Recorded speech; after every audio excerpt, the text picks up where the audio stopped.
Welcome to Not So Speechless. Today we're talking about self-advocacy and peer support and partners in policy with my sister, Diamond Grigsby. Diamond, welcome to the show. Thanks for having me today, Elijah and Peach. My name is Diamond Grigsby. I'm a Next Step graduate class of 2018 at Vanderbilt. So me and Peach met in 2016 at the Summer Institute in Next Step over the summer, and we've been friends for 6 years. Okay, so you're a Next Steps graduate. You'd say you had a good experience?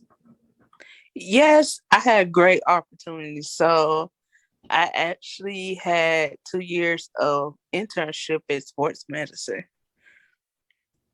No way. Okay. You're the one and only Miss Candice Lee. And Sarah Melby. Okay, that's so cool. Can you tell us about that? Yes, so the experience I had working in sports medicine is I work with the women's soccer team.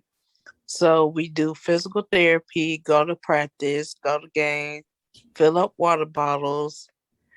The best part is working games. Okay. What was the Summer Institute like?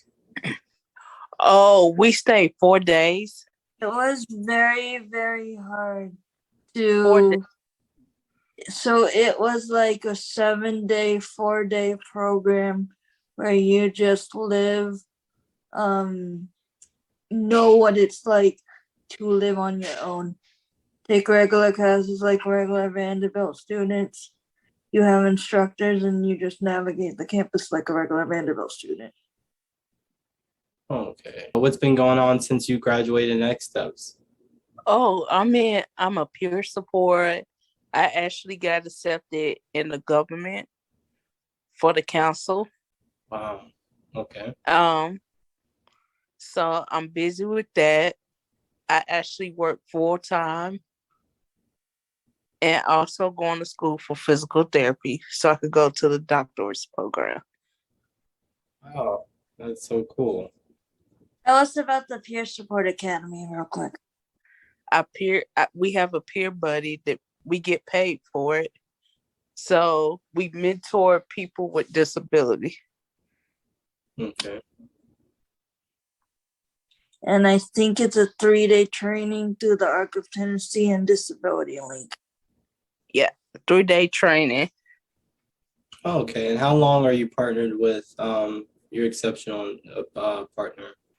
We get trained and we stick with a peer for forever. Wow. Okay.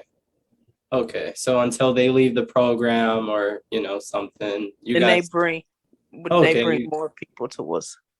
Yeah, that's so cool. So partners in policy and people first. How did you get involved in those? Oh, that's a good question, Peach. So my mom put me in partners in policy making. She found a class for me to do a whole year of training about leadership and also doing advocacy work. So last year in December, I found out that I got accepted into the government. When you say the government, can you explain that a bit? So I'm a at-large member for the Tennessee Council of Development with Disability. So I serve the whole Tennessee of advocacy. And I also vice president of the advisory council for People First at the ARC Tennessee. I just love advocating for people with disability. So I'm working at one bill at the moment is I'm working with healthcare for people with disability to get affordable healthcare. And another bill that I'm working on is affordable housing here in Tennessee. Mm-hmm. So cool. Do you know when your advocacy passion started? When did you start advocating? Oh, this is a good question. Was it? So since I left Vanderbilt Next Step, So Miss Candace asked me, do you want to start doing advocate work? I said, yeah, advocate people with disability. I love using my voice a lot and helping people. So I started in 2018. We do different activity, like each chapter we plan activities like bowling, movies, like doing stuff together. And then I think we did our first commercial together, right, Simon? We had a commercial together. Cool question. I noticed you mentioned healthcare and affordable healthcare. Why does affordable healthcare matter in the disability community or in the community of people with exceptionalities? Oh, that's a good question. I think Um, it's well. Yeah, you both can answer. It doesn't matter. To add to Diamond's point, I think it's an important topic that everyone needs to know about because affordable housing in Nashville is very, very expensive. Don't you agree, Diamond? Yeah. And healthcare, now that we have the telehealth, people can't get access to healthcare because their insurance won't pay for it. It's hard for people with disability to get healthcare. Yeah, can you talk about that? I feel like it's hard for people with disability to get healthcare because it's kind of like discrimination for people with disability. It's not including or diverse for people with disability. And the other thing is, Diamond, you did tell me this. Not enough employers are hiring adults with disabilities. What's your opinion on that? So I feel like enough employees not hire people with disability because they think people with disability can't do the work. When they can.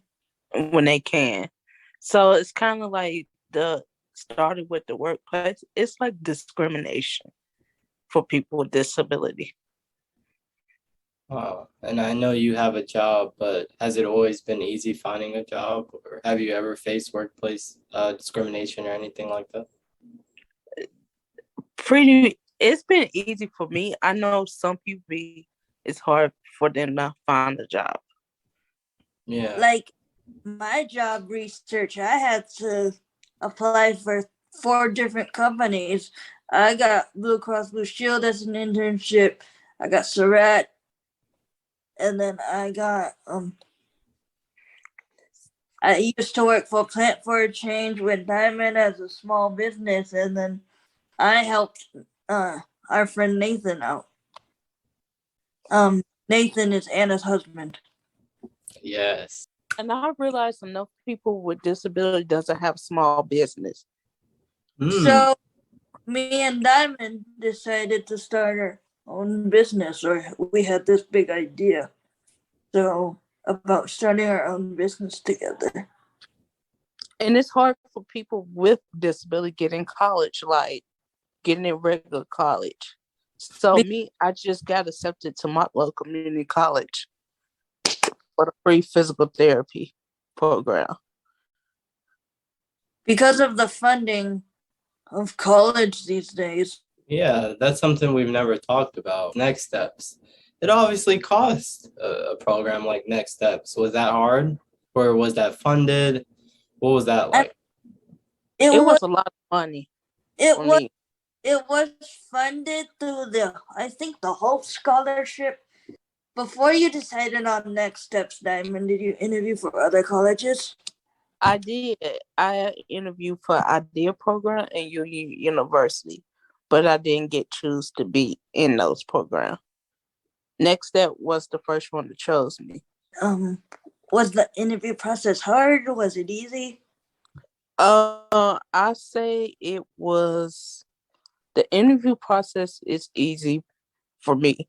Okay, got it. Peach and I were just talking about how there are a lot of seniors or juniors or pretty much, at any age, because you got to start planning for college early these days. But there are a lot of kids who are, aspiring to be next step students, and they're going to have to go through those interviews and fill out the applications. Do you have any advice for those kids? Start your college search early. Know what you want to do first. Come up with a plan. Make sure you have a good presentation. You also have to do a presentation about and a personal statement. In a personal statement. Make sure it's like really good for you to get in next step. High school transcription is important. Make sure you tour the college. Ask for a tour. And also meet people that went to Vanderbilt and ask them how their year is at Vanderbilt. Who did you feel like helped you throughout your journey? Did Next Steps help you or not much? Oh, I had really good support in Dr. Shear, Candace, and Sarah Melby. That's the people who helped me get through college. And a quick question for some parents who may be really, really nervous or anxious about sending their exceptional kid to work for the first time. What would you say to them, or what advice would you give to the individual about starting their first job? I would say don't be nervous. You would do like a good job. If you don't understand something, just ask. Ask a coworker. Do jobs that suit you. Because if the job doesn't suit you, you would be miserable. Yes. Like, for example, get a job that makes you happy. Like me. For example, mine was Blue Cross Blue Shield in the office community. Another quick question I had, you said some things are easy for you because you may be more of a people person. What if you're not a people person, How do you find a job that suits your skills? How do you find your skills? How do you find what you're good at?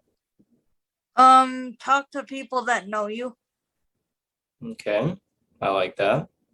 I say do like a personality quiz. Okay, yeah. Talk to people that know you, and they test you on your typing skills. So if you know you have good phone skills and good communication skills, and go for that job. Try volunteering, and then also for the high schoolers out there, start getting paid. Okay. Diamond. Got it. Diamond, do you have any more tips about finding what you're good at, especially for kids with exceptionalities? Oh, read the job description before you apply. Oh, we have someone named Jenny. Okay. She is really, really shy. She has some sensory sensitivities. Okay. But this time, it's with loud noises. A warehouse job is not for. Okay. What? And in terms of her talents, she's a really good singer. Ooh. She likes acting. No. However, she's still shy. So what's a good job for her? If she really likes singing and acting, usually by herself in her room, so doing it in front of other people may make her a little anxious. That's me. I would say at home job. Podcaster. Podcasting. Okay. Nice. So you said at home jobs? Remote. Yeah. Remote. Podcaster or customer service. Podcasting. She's shy. Use email. Okay. Maybe communicate through email. Yeah. Instead of, talking face to face with everyone all the time. AAC devices. AAC devices may be helpful as well. Okay. And what sorts of accommodations should we make for Jenny? Okay, and remember, you want to keep in mind that a big thing with Jenny is that she has a sensory sensitivity. She doesn't really like loud noises, and she's shy. Headphones. Sign language headphones? Okay, so noise canceling headphones. I would say it's sign language. Okay, and the use of ASL. How would ASL help her when she's shy and doesn't like loud noises? She can listen to the music and basically sign it. Okay, alrighty. Any other ideas? I think that's it. We have Daniel. Yeah. Daniel is 21. Okay. He identifies as someone who has autism, so he has ASD. Okay. But he's pretty friendly. Okay. Really doesn't like working with kids. Okay. You can't be a teacher. Okay. He gets really sad when he's alone for too long. He is nonverbal. Okay. So he signs. AAC device. Now, what are some cool jobs for Daniel? Using customer service. Okay. What sorts of customer service jobs? Office work. Telemarketer. You have to talk during telemarket. It's like programs that some ask you to use text message and message the customer. He could use AAC device too. That could be an accommodation. AAC devices. Or a textbook. Okay. So, An iPad to write stuff. An interpreter. so in terms of the interpreter, what if the company's really cheap and they don't want to hire one because they're pretty expensive? Or what if we have a lack of available interpreters? What then? He could use a iPad. He could bring his own iPad device from. Got you, but we still don't have any jobs for him. What's a good job for someone who's an adult who doesn't really like working with kids? He gets sad when he's too lonely, and he's nonverbal. An office job. Because you don't interact with a lot of people all the time, so he might get a little sad when he's lonely there. With the There iPad. we go.